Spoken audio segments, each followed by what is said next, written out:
skip to 3 minutes and 6 seconds. And I don't know, is that loud enough for y'all to hear? Oh, yeah. Yes.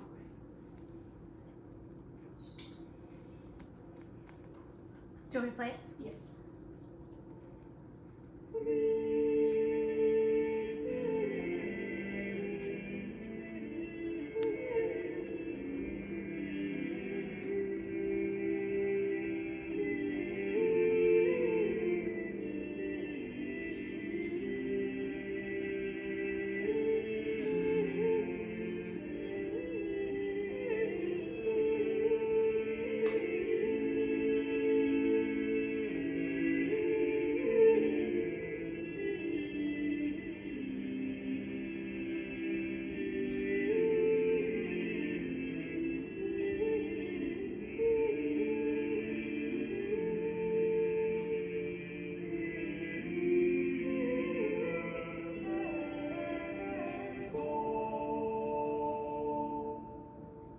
You can pause and then go ahead and skip all the way to 719.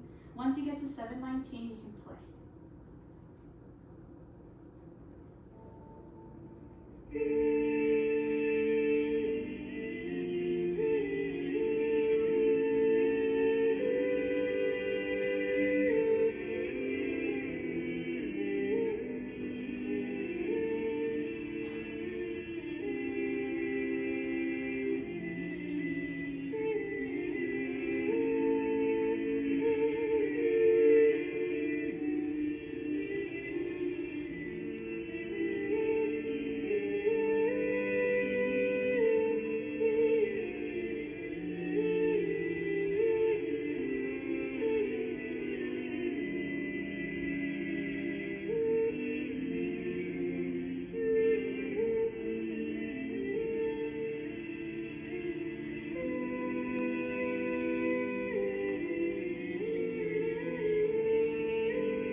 Okay, you can exit that out.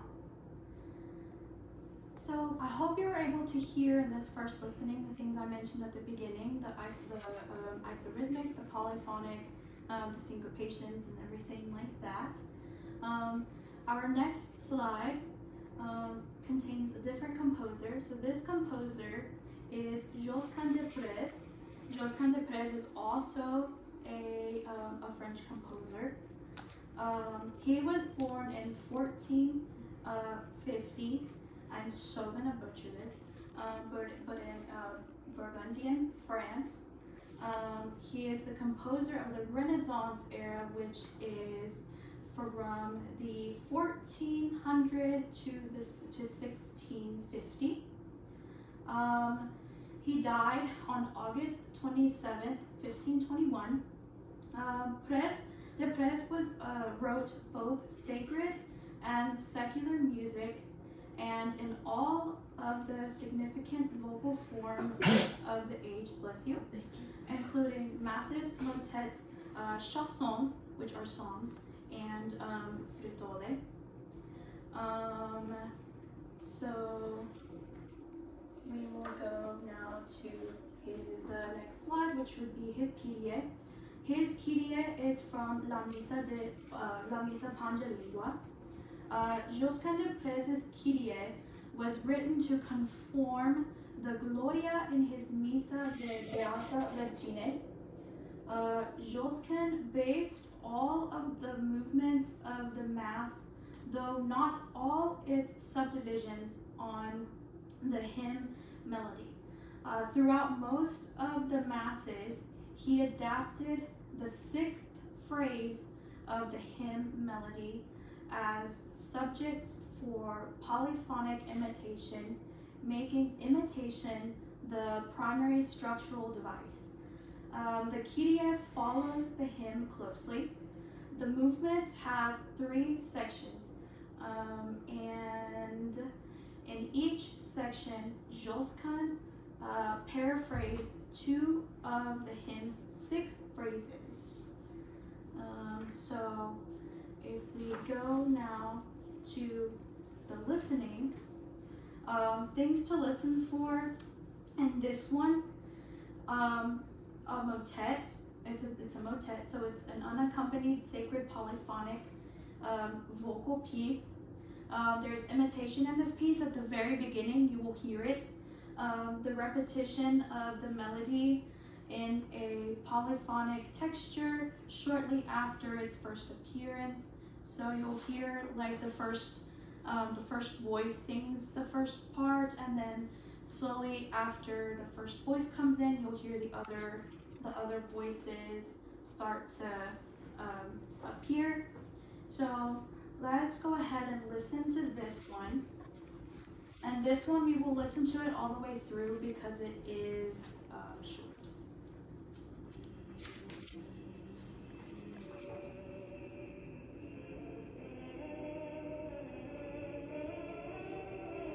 If it's possible to turn it just a tad bit more, that would be great.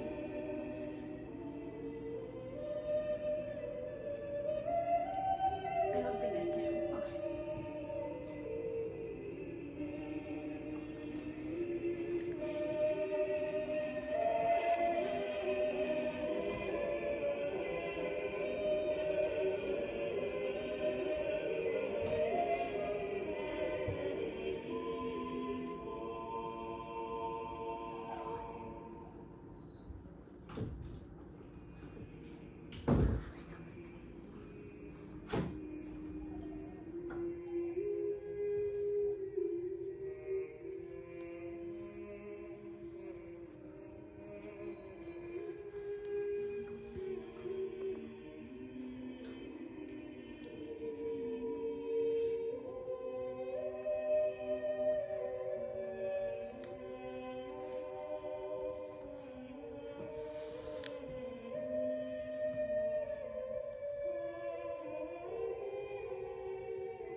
Okay, we can exit out of this one.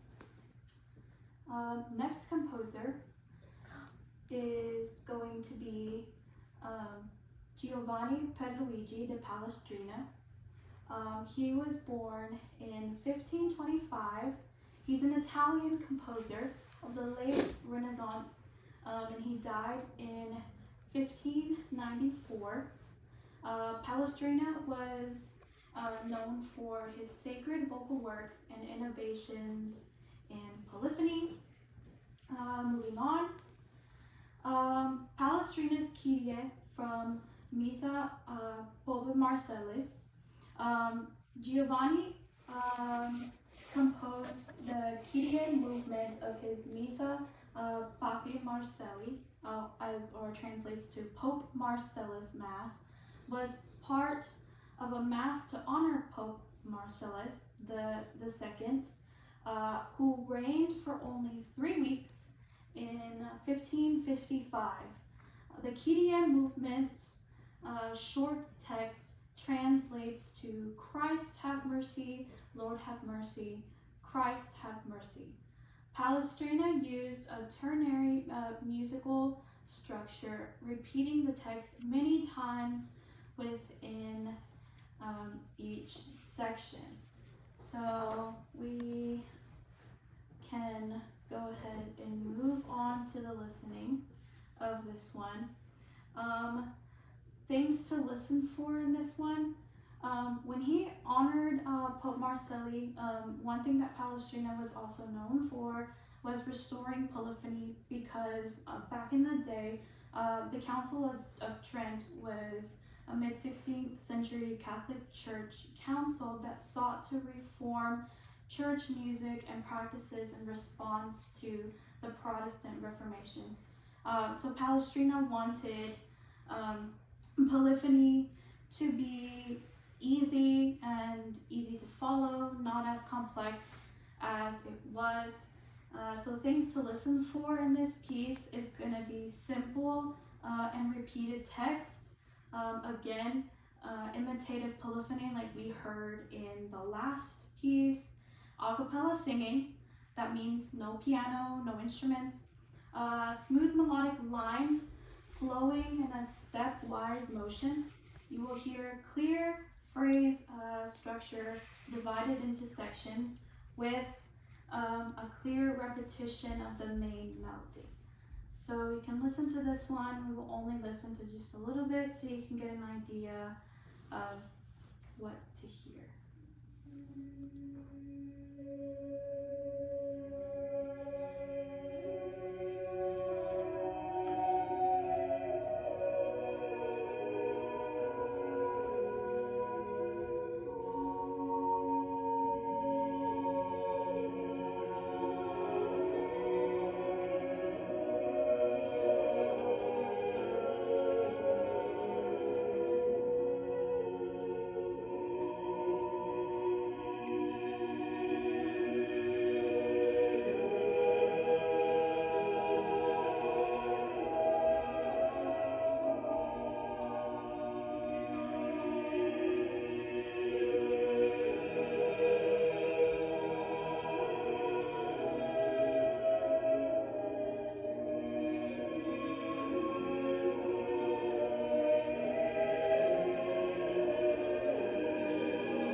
One thing I'd like to add about this particular piece is actually it's one of my favorite pieces because of the beauty and the purity that's in this piece. I would have liked to perform this one in my career, but I haven't yet. And I hopefully will get to do that. But as you can hear in this particular piece, you can hear the serene melodies and the polyphonic texture and how smoothly and how beautiful they flow. And yeah, so that's kind of what this one is. Our second to last composer, moving on, is William Byrd. William Byrd was born in 1540 in London, United Kingdom. He's an English Renaissance composer. He died in 1623 in Essex, England. Byrd was known for developing the English madrigal. A madrigal is a complex secular polyphonic vocal piece for multiple voices. This is usually sung a cappella. It's also usually sung by 2 to 8 voices, but usually performed by 3 to 6. Moving on to his Kyrie. Byrd's Kyrie is from Mass of 4 Voices. William Byrd composed the Kyrie as a part of his Catholic Mass setting, written to be performed secretly in the homes of fellow Catholics during the reign of Queen Elizabeth I, when Catholicism was outlawed in England. Essentially, he wrote it to express his faith in a clandestine manner despite the risks associated with practicing Catholicism openly. The Kyrie is a key part of the Catholic Mass Ordinary, which Byrd set to music in his compositions, reflecting his adherence to traditional Catholic liturgy. So if we go to his listening, we can go ahead and play that.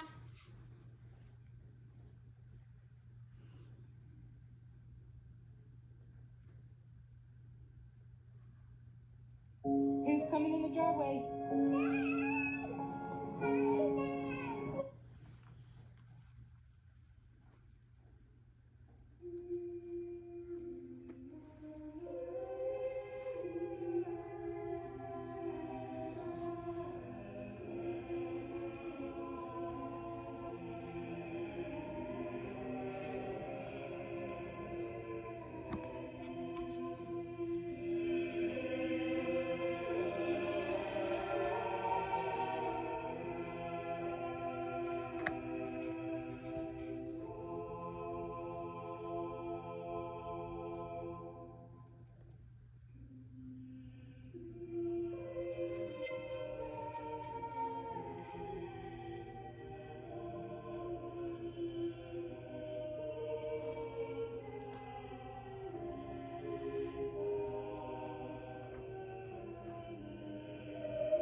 We can exit out of that and move on to our final and last composer, Tomás Luis de Victoria. He was born in 1548 in Avila, Spain. He was a famous Spanish composer of the Renaissance. He died on August 27, 1611 in Madrid, Spain. Victoria was the most famous Spanish composer of the Spanish Renaissance. His music shows influences from famous Renaissance composer Giovanni de Palestrina, who Victoria possibly studied under during his time at German College in Rome. So moving on to its Kyrie. Victoria's Kyrie is from his Mass O Magnum Mysterium.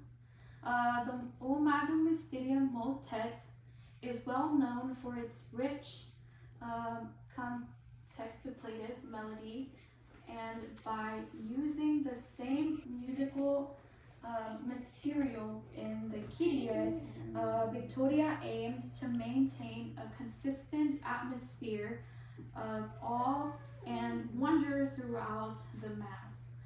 O Magnum Mysterium is a traditional Christmas text, and incorporating its musical ideas into the Kyrie section of the Mass would further emphasize the Nativity theme. The Kyrie features points of imitation. So if we go ahead and play that.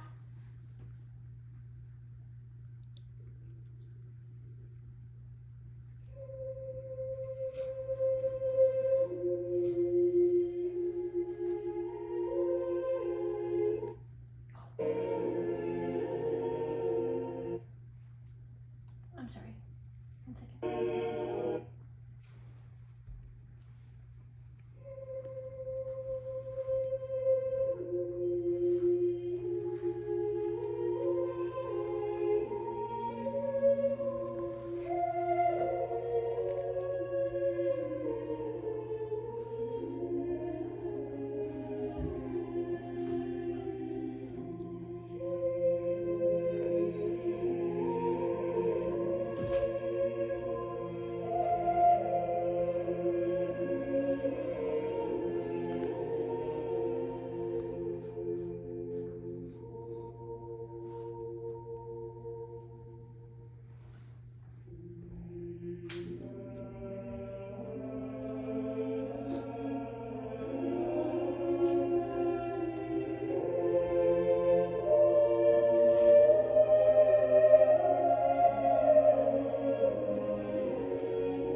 Okay, you can exit that. And the next couple of slides are my works cited, and this concludes the presentation of the Kyrie and its involvement through music, as well as these 5 composers who had some fine interpretations of this particular piece. Thank you all so much.